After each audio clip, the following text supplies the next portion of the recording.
Welcome to Conversations on the Coast, the Bay Area's premier author interview program. And today, in preparing for this interview, I wrote one word on my sheet, and I repeated it 3 times. And that word is success, success, success, because we have a success story here. And we have it in the person of the author, whose name is Tea Obreht. And the title of the book, which you probably all heard about, is The Tiger's Wife, published now by Random House in a trade paperback edition. And I'm so glad they did it because you didn't come here during the hardcover tour. No, I didn't, Jim. I don't know what's wrong with you. Terrible. I didn't want to come out to sunny California at all. I fought them tooth and nail. There's so many amazing parts to your story, at least in my opinion. The first of which is, as far as I can tell from the material they've given me, which, could not be accurate, that this is your debut novel, and that prior to this you did some short story stuff. Yes. But people loved it. The critics went crazy about your short stories. The short stories were did quite well in the editions where they appeared, in the anthologies where they appeared. Yeah. And they came out in the New Yorker and the Atlantic and Zoetrope and so and on it went. So. And then was this book agented to by somebody? It was, but actually, it wasn't in relation to the short stories. My friend of mine referred me to his agent when I was still working on the book. I was something like 60, 70 pages into the book and wasn't ready to pursue any kind of publication venture whatsoever. And my friend mentioned me to his agent, mentioned the book. The agent asked to see it and signed me on those on that very early unfinished draft, which was how that came about. Oh, you're walking around with a golden spoon here. No. This is amazing. Absolutely. Well, congratulations. Congratulations. And the story that you're walking around with is, I find difficult to describe. It's called The Tiger's Wife, and it's set in.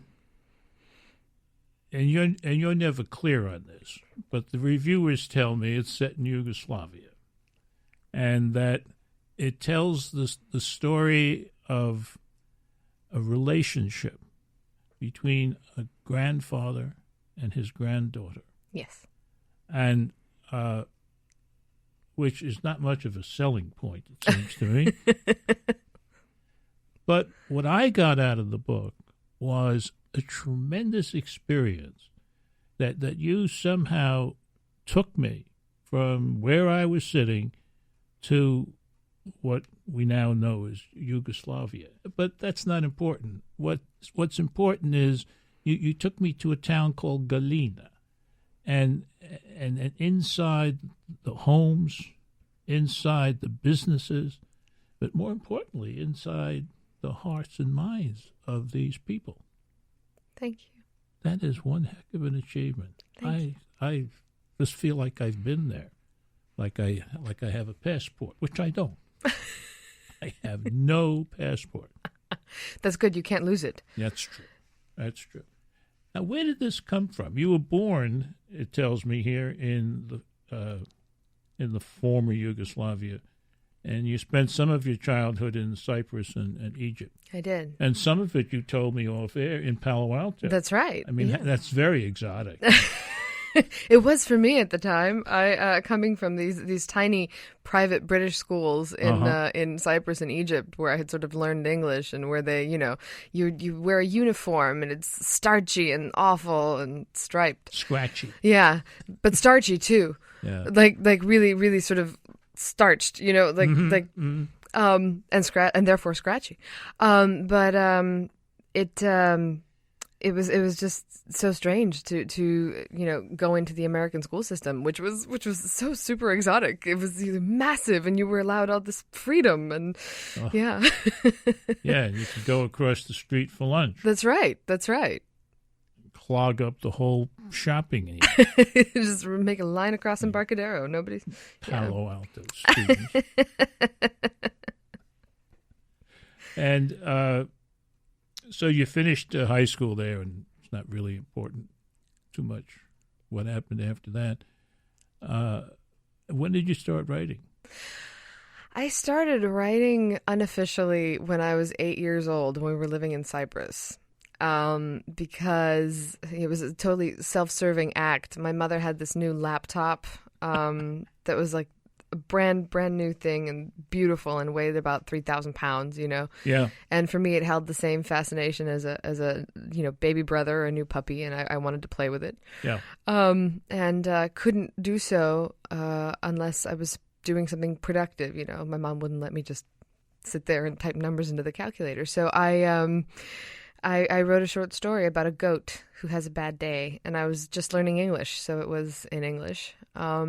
And said to my mom, "Oh, this is something. Like I want to be a writer." And she said, "Great." And that was that. And off you went.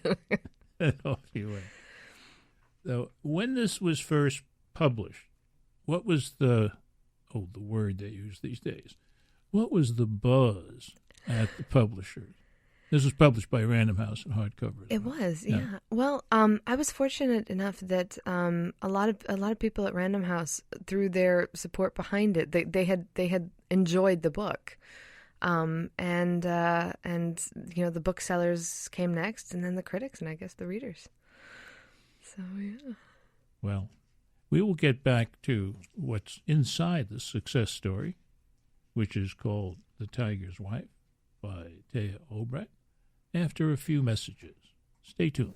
You're listening to Conversations on the Coast with Jim Foster. Now you can find this program on iTunes, SoundCloud, and all your favorite digital outlets. Follow the show on Twitter at JimFosterCoc and email JimFosterCoc@gmail.com. This is Conversations on the Coast. I'm Jim Foster, talking today to Tea Obreht, who is the author of one of the most successful novels recently published in America. It's called The Tiger's Wife. Guiding it through paperback publishing is its original publisher, Random House. And the thing that I remember about your book is, first it's on the hardcover bestseller list forever. And then, boom, it goes to paperback, and it's on the paperback. How is it doing? Do we know how many gazillion copies it sold, or do we care? It's doing, I think that to some degree, I didn't expect or believe that any of this was going to happen. So whenever something good happens, it's just this huge shock. Yeah. And the fact that it's continued to stay on the bestseller list as a paperback is just ridiculous to me. I mean, in a good way, not like, oh, that's ridiculous, but like, and I'm, you were saying the word success earlier, and I have a nervous reaction to that, because being raised Balkan, you had this ingrained belief that if something good happens, something wrong will certainly come along. Yeah. And so now I'm just, I expect to be hit by an anvil when I leave the studio. Somewhat the centerpiece of the book, or the book story, is the relationship between grandfather and granddaughter. And that's not frequently pursued in literary stuff, is it? I think probably less than other relationships, but Heidi, I guess. I forgot Heidi. Heidi's there, to back me up. No, it is, a couple of people have said to me that it is an unusual relationship, but I think that there is a fascination, and I've always had a fascination with my grandparents' lives. They're far enough removed so that their world was different than the world of your parents, which is, a world that you want to reject completely because what do your parents know, But your grandparents know, they know something. Well, the other thing is that, in a sense, the grandparents' life has either, well, perhaps not stopped, but slowed down. And they are very interested in what their life was. Yeah. And perhaps not as interested in what it will be. Yeah. So, in a sense, it becomes a perfect moment for someone who wants to tell a story. Perfect source, and that's what you're telling us. Absolutely, yeah. I didn't think about it in those terms, but absolutely, yeah. Now, the other thing that you do that is outlandish, I think, is so here we are, we're going along, and we're learning about what happens in this village, essentially from your grandfather, okay? Mm-hmm. And then all of a sudden, we're off in Yaya land. I mean, it's myth.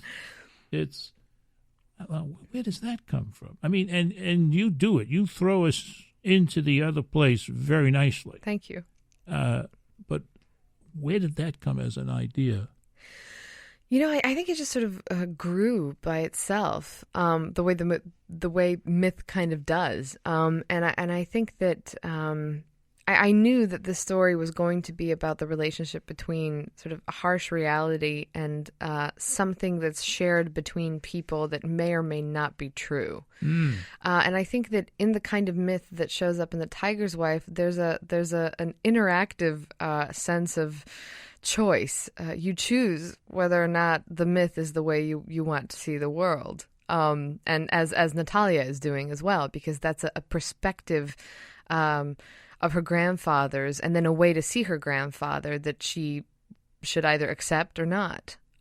Because some of those stories, some of those myths are clearly embellished, the way family stories and regional myths often are. Or village stories. Yes. I mean, you get that point across very well. Yeah. I mean, everybody's got a story, and it's never the same as the story of the next fellow. Exactly. And on it goes. And then all of that storytelling becomes part of the reality. Yes, exactly. Yeah. Eventually it takes over, it supersedes the what the real story might have been. The way you do this is you have chapter heads or chapter titles, which in many cases name one of the characters. And let's talk about the chapter called The Butcher. This is a comedy chapter. No. Wouldn't I pick the comedy? No, I think the reason I want to talk about The Butcher, I think, because it brings all of these things together. Sure. The background is that, as is the case in many situations in Yugoslavia, family is the butcher family forever. Yes. And too bad if you're in a butcher family and you don't want to be a butcher. Yes. And that's the essence of the conflict between father and son in this story. That's right. That's right. So the son goes off somewhere. He goes off to Sarabor to become a guslar.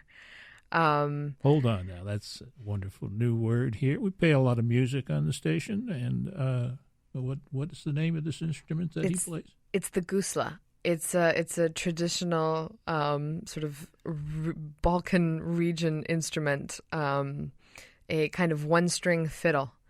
And it's used by guslars who are actually sort of epic poets, and they do this kind of wailing song while playing the instrument. And it's quite extraordinary because, like the myths, every time a guslar sings a song, he sort of changes it a little bit. So that's the whole way we do folk myths. That's right. Keep changing it. That's right. But he eventually has to come back.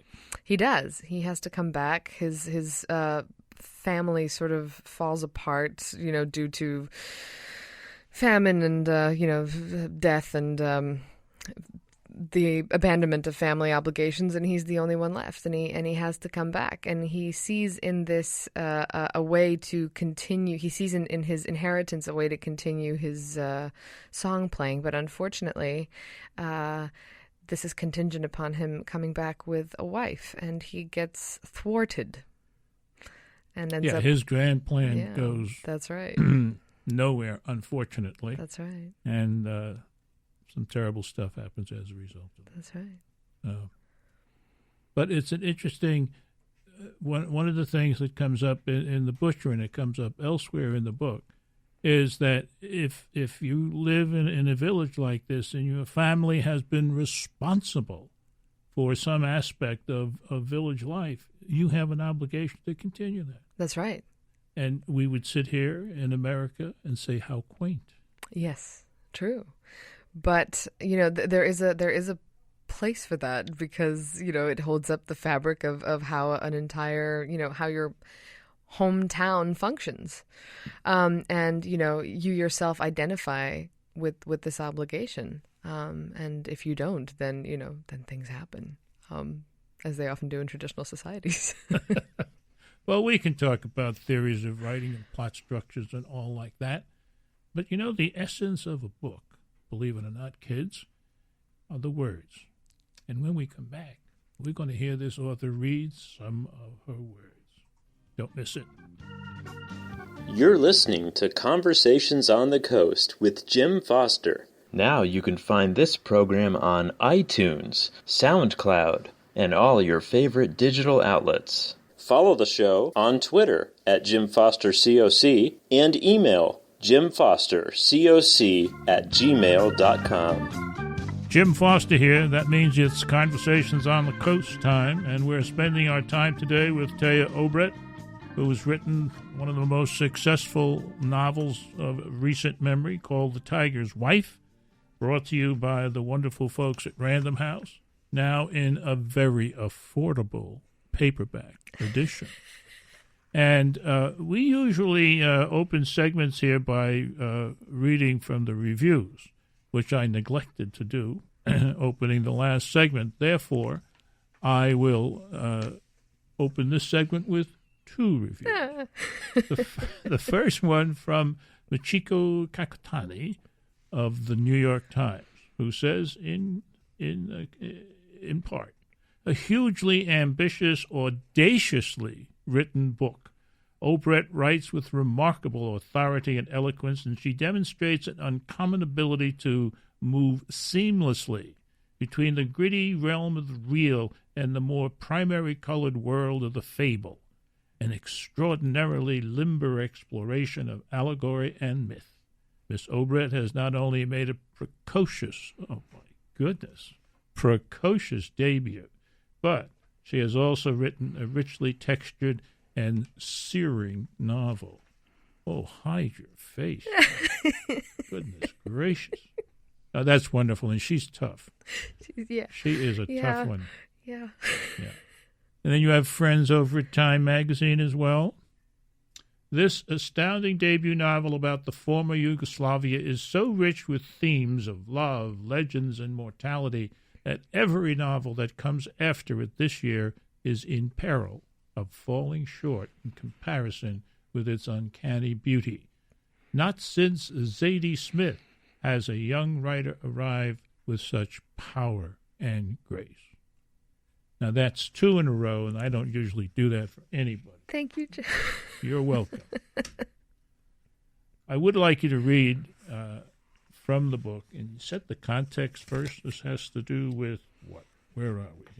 We are in the village of Galina, where the narrator's grandfather is a child, and he's been witnessing this relationship between a young deaf-mute Muslim woman in the village who is the accidental wife of the butcher that we mentioned in the previous sections, who has gone missing, and who has developed a relationship with an escaped tiger, and is, as a result, being called the tiger's wife. And this is the other, one of the other, I guess I should say, the central relationship. That's right. Of this kind of helpless woman with this very terrible animal. Yes. This, strong, tough animal.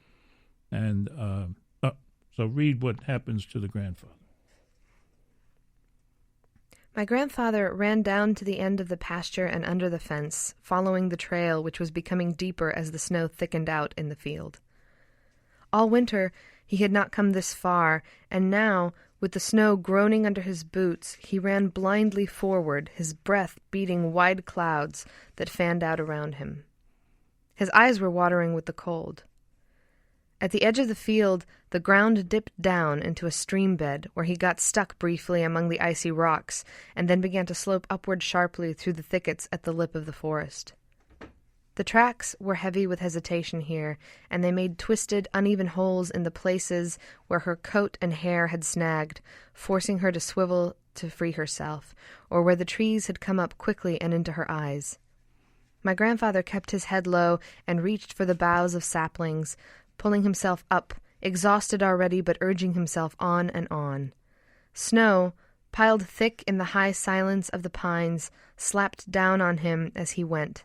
His hands were raw, and he was choking on his own fear, on his inability to move faster, on the urgency of his own disbelief. Perhaps that house would stay dark forever. Perhaps the girl had gone away for good. He fell, once, twice, and each time he went down into the snow, suddenly much deeper than it seemed, and when he came up, his nostrils were full, and he had to wipe the sting out of his eyes. He did not know how much further he had to go. Perhaps the tiger's wife had left hours before. Perhaps she had already met the tiger somewhere far ahead in the woods, and the two of them had gone ahead into the winter, leaving him behind. And what if the stories were not as false and ridiculous as he had previously thought? What if, by the same magic that made him a man, the tiger had changed the girl into a tiger as well? What if my grandfather stumbled onto the two of them, and she did not remember him? As my grandfather went, arm over arm, his heart making sour little shudders against his ribs, he kept listening for a sound, the sound of the tiger, the sound of anything but his own feet and lungs. He was pulling himself up, up, up, where the roots of the trees made a curve over what looked like the lip of a hill. Then he was standing in a clearing, and he saw them. Thank you. Thank you. Thank you. The other thing in reading this book, people will find that it just glides along. It just moves and moves and moves. And so when you finish it, you say, now, who are the main characters and what can I say about them? And it's a difficult question to answer because they only come at you in the context that you permit. So that if somebody said, who's Natalia? I mean, after I said she's the granddaughter in the story, I don't know what I'd say except that she's got some of the grandfather's traits, if only because she's following in his professional footsteps, being a doctor. True.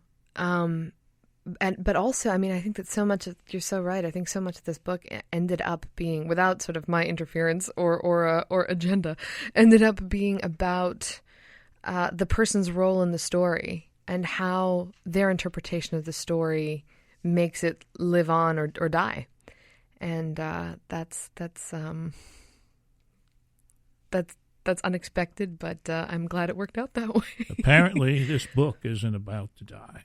It's called The Tiger's Wife. It's a novel by Tea Obreht, published by Random House. And this has been Conversations on the Coast, and I'm Jim Foster.